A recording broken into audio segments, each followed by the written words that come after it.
ನಾವು ಮಾಡಿದ್ದೇ ಸರಿ ಅಂತ ಹೇಳಿ ದಿಕ್ಕು ದಿವಾಳಿ ಇಲ್ಲದೆ ಯಾವುದೇ ಒಂದು ಸಾರ್ವಜನಿಕರ ಹಿತವನ್ನು ಕಾಪಾಡೋದಕ್ಕೆ ಅರ್ಹತೆ ಇಲ್ಲದೆ ಯಾವುದಾದ್ರೂ ಒಂದು ಇಡೀ ಭಾರತ ದೇಶದಲ್ಲಿ ಒಂದು ಸರ್ಕಾರ ಇದ್ದರೆ ಅದು ಕರ್ನಾಟಕದಲ್ಲಿ ಇರ್ತಕ್ಕಂಥ ಸಿದ್ದರಾಮಯ್ಯನವ್ರ ಸರ್ಕಾರ.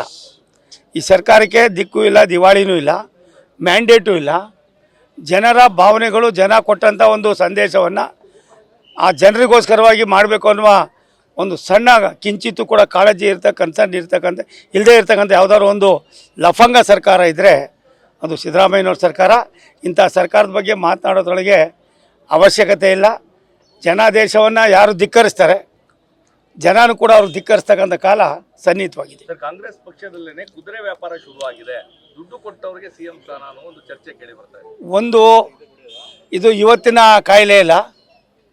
ಇದು ಶ್ರೀಮತಿ ಇಂದಿರಾ ಗಾಂಧಿಯವ್ರ ಕಾಲದಿಂದ, ರಾಜೀವ್ ಗಾಂಧಿಯವ್ರ ಕಾಲದಿಂದ, ಸೋನಿಯಾ ಅವ್ರ ಕಾಲದಿಂದ ಹಿಡಿದು ಇವತ್ತವರೆಗೂ ನಡ್ಕೊಂಡು ಬಂದಿರತಕ್ಕಂಥ ಅವರ ವಂಶ ಪಾರಂಪರ್ಯದ ಒಂದು ವ್ಯವಸ್ಥೆ ಇದು. ಈ ವ್ಯವಸ್ಥೆಯನ್ನು ಇತ್ತೀಚಿನ ದಿನಗಳಲ್ಲಿ ಕರ್ನಾಟಕದ ಸಿದ್ದರಾಮಯ್ಯನವರ ಸರ್ಕಾರ ತುಂಬ ವ್ಯವಸ್ಥಿತವಾಗಿ ಇದಕ್ಕೆ ಎಲ್ಲೆಲ್ಲಿ ಯಾವ್ಯಾವ ರೀತಿ ಬೇಕೋ ಆಯಾ ಕಟ್ಟಿನ ವ್ಯವಸ್ಥೆಯನ್ನು ಮಾಡಿ ಅದಕ್ಕೆ ಇನ್ನಷ್ಟು ಭದ್ರತೆಯನ್ನು ಮಾಡಿ ಭ್ರಷ್ಟಾಚಾರದ ಮತ್ತೊಂದು ಮುಖವಾಗಿ ಈ ದೇಶದಲ್ಲಿ ಯಾವುದಾದ್ರು ಒಂದು ಸರ್ಕಾರ ಇದ್ದರೆ ಕುದುರೆ ವ್ಯಾಪಾರ ಇವತ್ತಿಂದೇ ಇಲ್ಲ, ಇವತ್ತು ಜಾಸ್ತಿ ಆಗಿದೆ ಅಷ್ಟೇ. ಯಾಕೆ ಜಾಸ್ತಿ ಆಯಿತು ನಮಗೆ ಹೇಳ್ತಾಯಿದ್ರು ಇವರೆಲ್ಲ BJPಯವರು 40% ಅಂತ. 40% 4% ಕೂಡ ಇವ್ರು ತೋರಿಸೋ ಯೋಗ್ಯತೆ ಇರಲಿಲ್ಲ. 50, 60, 70%ಗೆ ಹೋಗಿ ಇಡೀ ವ್ಯವಸ್ಥೆಯನ್ನೇ ಹಾಳು ಮಾಡಿ ಆಡಳಿತ ಇಲ್ಲದ ನಿಷ್ಕ್ರಿಯವಾಗಿರ್ತಕ್ಕಂಥ ಈ ನಿರ್ಲಿಪ್ತ ಸರ್ಕಾರದ ಬಗ್ಗೆ ಮಾತಾಡೋದ್ರೊಳಗೆ ಅರ್ಥ ಇಲ್ಲ. ಜನಾದೇಶವನ್ನು, ಜನರು ಕೊಟ್ಟಂಥ ಮ್ಯಾಂಡೇಟನ್ನು ಯಾವಾಗ ಇವ್ರು ಧಿಕ್ಕರಿಸಿದ್ರೋ ಜನನೇ ಮತ್ತೆ ಅವ್ರಿಗೆ ಬುದ್ಧಿ ಕಲಿಸ್ಬೇಕು ವಿನ ಬೇರೆ ಮಾರ್ಗ ಇಲ್ಲ. ಒಂದು ಸತ್ಯ, ಕಾಂಗ್ರೆಸ್ನಲ್ಲಿ ಕುದುರೆ ವ್ಯಾಪಾರ ಅಂತ ತಾವೇನು ಹೇಳ್ತಾ ಇದ್ದೀರಿ, ಈ ಕುದುರೆ ವ್ಯಾಪಾರ ಶುರುವಾಗಿ ಆಗಲೇ 1 ವರ್ಷದ ಮೇಲಾಗಿದೆ. ಎಲ್ಲರೂ ಕೂಡ ಅದೇ ಮಾಡ್ತಾಯಿದ್ದಾರೆ. ಸಿದ್ದರಾಮಯ್ಯನವ್ರ ಕಂಪ್ನಿನೂ ಅದೇ ಇದೆ, ಇನ್ನೊಬ್ಬರ ಕಂಪ್ನಿನೂ ಅದೇ ಇದೆ. ಇದು ಒಂದೇ ನಾಣ್ಯದ ಎರಡು ಮುಖಗಳಾಗಿ ಜನರ ಮನಸ್ಸನ್ನು, ಜನರ ಭಾವನೆಗಳನ್ನು, ಜನರಿಗಿರ್ತಕ್ಕಂಥ ನೋವನ್ನು ಅರ್ಥ ಮಾಡಿಕೊಳ್ಳದೆ ಇರ್ತಕ್ಕಂಥ ಒಂದು ಲಫಂಗ ಸರ್ಕಾರ ಸಿದ್ದರಾಮಯ್ಯನವ್ರ ಸರ್ಕಾರ.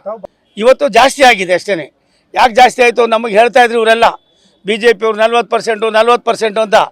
40%, 4% ಕೂಡ ಇವ್ರು ತೋರಿಸೋ ಯೋಗ್ಯತೆ ಇರಲಿಲ್ಲ.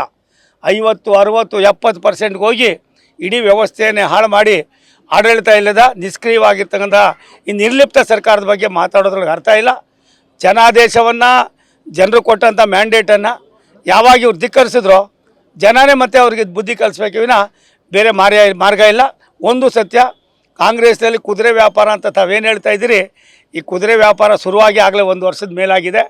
ಎಲ್ಲರೂ ಕೂಡ ಅದೇ ಮಾಡ್ತಾಯಿದ್ದಾರೆ. ಸಿದ್ದರಾಮಯ್ಯನವ್ರ ಕಂಪ್ನಿನೂ ಅದೇ ಇದೆ, ಇನ್ನೊಬ್ಬರ ಕಂಪ್ನಿನೂ ಅದೇ ಇದೆ. ಇದು ಒಂದೇ ನಾಣ್ಯದ ಎರಡು ಮುಖಗಳಾಗಿ ಜನರ ಮನಸ್ಸನ್ನು, ಜನರ ಭಾವನೆಗಳನ್ನು, ಜನರಿಗಿರ್ತಕ್ಕಂಥ ನೋವನ್ನು ಅರ್ಥ ಮಾಡಿಕೊಳ್ಳದೆ ಇರ್ತಕ್ಕಂಥ ಒಂದು ಲಫಂಗ ಸರ್ಕಾರ ಸಿದ್ದರಾಮಯ್ಯನವ್ರ ಸರ್ಕಾರ.